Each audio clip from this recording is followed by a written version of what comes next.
The movie commences with a nurse who, upon completing her shift, was heading back to her home.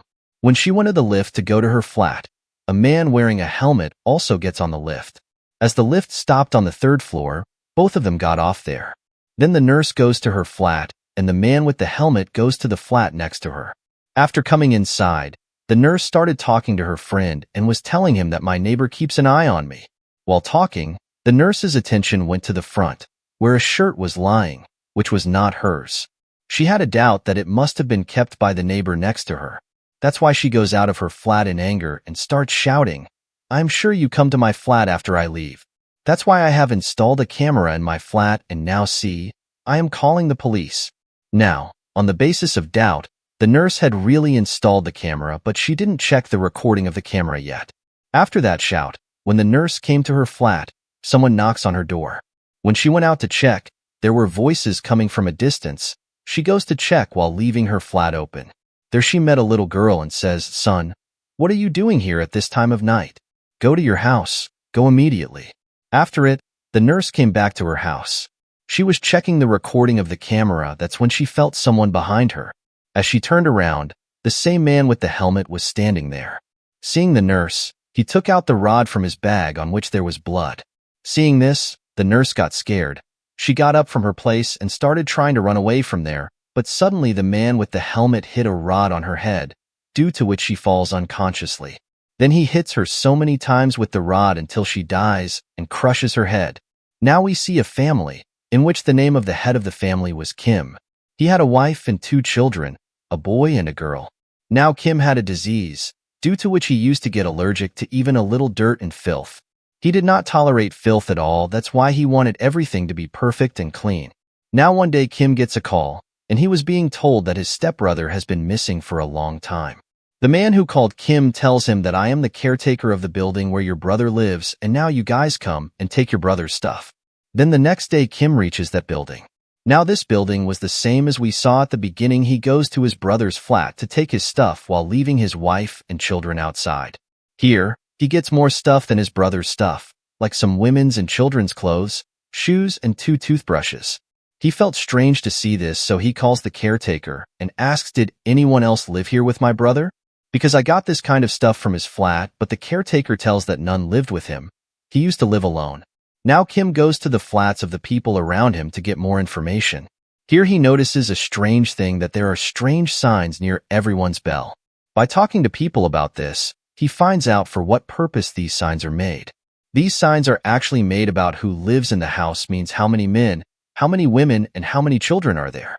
There were such signs outside his brother's flat. When Kim's family was sitting in the car outside, they saw the game at a shop and insisted on playing the game.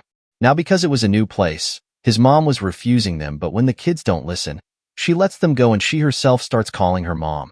Now after disconnecting the call, when she looked outside, the children had disappeared from there. She gets scared, comes out quickly and starts looking for her children everywhere. Looking for them, when she comes to her car, she sees the children are stuck in their car with a madman. She was telling that man to get out of the car in anger, but he started arguing with her. Seeing her worried, a neighbor woman named Juhi comes, and she runs away with that madman from the car. Kim had also come here in the meantime, and when he sees that this woman Juhi has saved my family, he thanks her. Now Juhi takes this family to her flat and gives them coffee. She asks Kim, "You seem to be rich people, so what have you come to do in such a place?" Then Kim tells that my brother lives in a flat in this building. After learning Kim's brother's name, Juhi abruptly begins to exhibit unusual behavior around them, and forcibly started throwing them out of her house. Although Kim also tries to talk to him that what happened, "Is there any problem? Why did you suddenly start behaving like this with us?" Then she just says, "You make your brother understand, because he keeps an eye on me and my daughter. He troubles us a lot." After hearing such things about his brother, Kim decides to stay in his brother's flat for a few days to know the truth. He sends his children home with his wife. After a while, we see him in the washroom of his brother's flat. Suddenly, he heard a strange noise, but when he came out to check, there was no one there. He felt strange, and as he started checking his coat to call, he sees that the mobile is missing from there. He thinks that the main door is locked. Then who has come inside? Who stole my mobile? With this thought, he started checking the whole flat, and finds a secret way. When he went on that road, he comes to the nurse's flat, from which we understood that the neighbor of the nurse who bothered her, he was no one else but Kim's brother, and her suspicion was right that when she left, that neighbor came there. Now Kim's wife was going back home with her daughter from school. When she was in the parking area, there was a man in a helmet standing in front of her. Then as she went in the lift, the man in the helmet also got on the lift with her. Now as Kim's wife got down on one floor, the man in the helmet noticed and had seen which flat she lives in. Now Kim's wife had a parcel, which she came out of the building to take. When the kids were alone at home, the man in the helmet came to her door and started knocking. When Kim's wife opens the parcel, surprisingly, it was completely empty. Meanwhile, the kids call their mother and tell her that there is someone outside the door knocking for a long time. Their mother explains, "Son, I am just coming and do not open the door at all." The man in the helmet puts his hand inside through the small hole made on the door. He opens the lock and tries to get inside but fails. Kim's wife also comes back to her flat while running. As she opens the door, the man in the helmet sees her coming and forcibly trying to get into her house, but somehow Kim's wife stops him outside and also shouts for help. Hearing her voice, a man came out of the flat in front of him, and seeing him, the man in the helmet runs away from there. Kim was told about it immediately. He also came, and when the police came here, the building's cameras were checked. From this, it was found that the man in the helmet was just following Kim's wife. He did not even see anyone else, and knowing this, Kim was surprised and tells the police that if this is the case, then I think the man in the helmet is my stepbrother. After this, Kim went to his lawyer, and from their talks, we found out how they were stepbrothers. Actually, his stepbrother's parents adopted Kim, and the surprising thing was that his parents gave all their property to Kim instead of their son, while his stepbrother did not get anything, although he was the real son of his parents. Now his dad did this because when Kim and his stepbrother were young, his brother was accused of misbehaving with a girl. Now Kim knew that my brother is innocent, but still, he lies that yes, the accusation against him is true. He really misbehaved with that girl. Now Kim did this because his stepbrother had a disease because of it.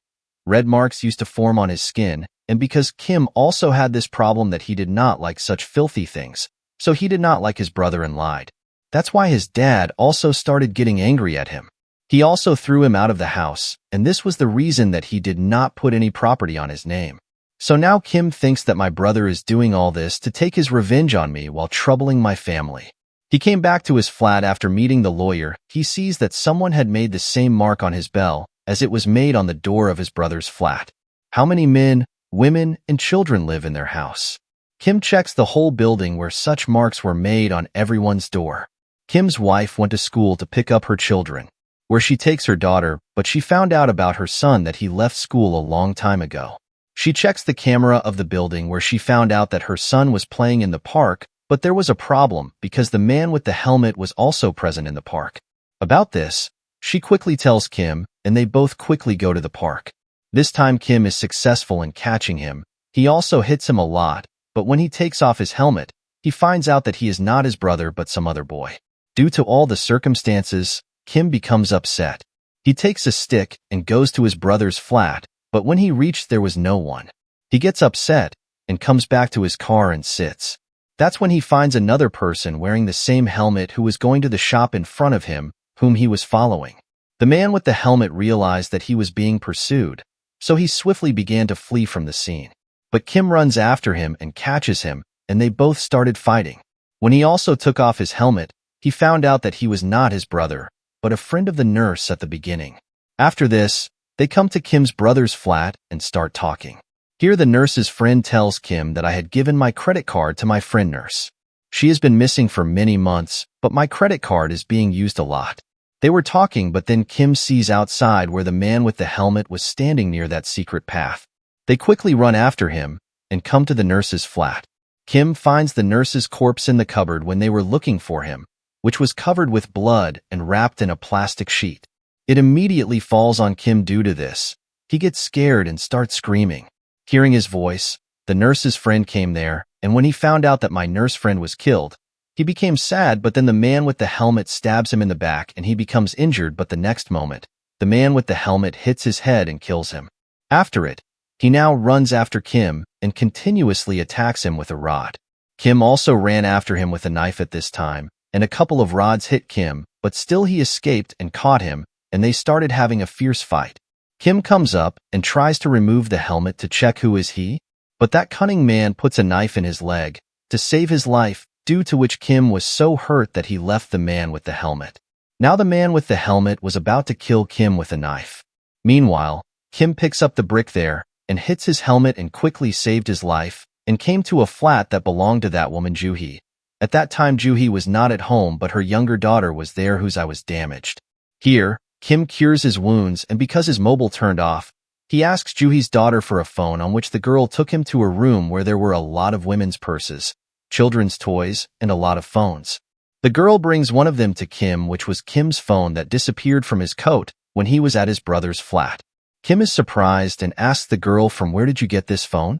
Then the girl says, "This phone was given to me by my mother." Hearing this, Kim understood the whole thing means the one who kills everyone wearing a helmet is no one else but this girl's mother Juhi, and the people's stuff lying there were all her victims. Knowing this, Kim falls to the ground after getting dizzy, but when his eyes went in front, he sees his brother's corpse, which was covered in blood, just like the nurse's corpse. Before he could do anything, Juhi, wearing a helmet, also comes here and attacks Kim's head with a strong rod, which made him unconscious, and thinking him dead, Juhi takes all his stuff. There, Kim's wife was packing her stuff because she was sending her children to her mother's house in America. We see Juhi outside the building, who was going to Kim's wife's flat with her daughter.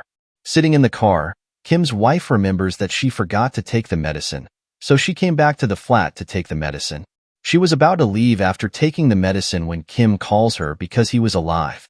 At that time, he was unconscious. He tells his wife the whole truth, that the man wearing the helmet is not a man but a woman, and that to no one else but Juhi. Now before his wife could run away from there, Juhi comes there, attacks her with a rod and makes her unconscious. Then Juhi goes to the parking area where their kids were sitting in the car. She asks the children to open the door, but they were smart and don't open the door. Juhi remembers that the car key is with me, which she took after making Kim unconscious. With the help of this, she opened the car and entered, and tries to kill the children too, but the children leave the car cleverly and start running away from there. Both the kids had already come to their flat while escaping from Juhi, but she also followed and came inside. In a little while, Kim also comes to the flat, but before he could reach his children, Juhi attacks him with a rod. She then climbed on top of him and hits him so much at places that Kim becomes unconscious. After this, she again runs after the children. At the same time, Kim also regains consciousness, and he calmly stops her and explains to her that, "Look, you want this house, wealth, money, then you keep it all, but please don't do anything to my family. Leave them. Let them go from here." Juhi also listens to him, and here, the deal was about to close. That's when the door knocks because the police had come there. Because of this, she got scared and again attacks Kim, strangles him, and tries to kill him. Now a little while ago, Kim had seen that the petrol has been leaked and spread all over the house. That Juhi was scared by seeing the fire because the fire was close to her, and her clothes were also burning. She tries to put water and extinguish the fire, but she was completely covered in the fire. She burns completely and dies. Meanwhile, the police opened the door and came in, and while taking care of this whole situation, they saved this family. The next day it was shown that this family was absolutely fine. Kim has left his flat where now a new family was shifting, because Kim was shifting to America with his whole family forever. After this, we see that Juhi's daughter is still hiding in a closet of that flat. Now let me tell you one thing. At the beginning, Juhi's target was not the nurse but Kim's brother, but when the nurse came and threatened to call the police, she got scared and killed the nurse. After it, Juhi used their flats because the place she used to live police came, so she had to vacate that flat. Then Juhi made Kim and his family her target, and she did this with a lot of people. She used to kill people and steal everything from them. Now she was dead. Maybe this evil will end otherwise. Her daughter is still alive, through which this series will continue.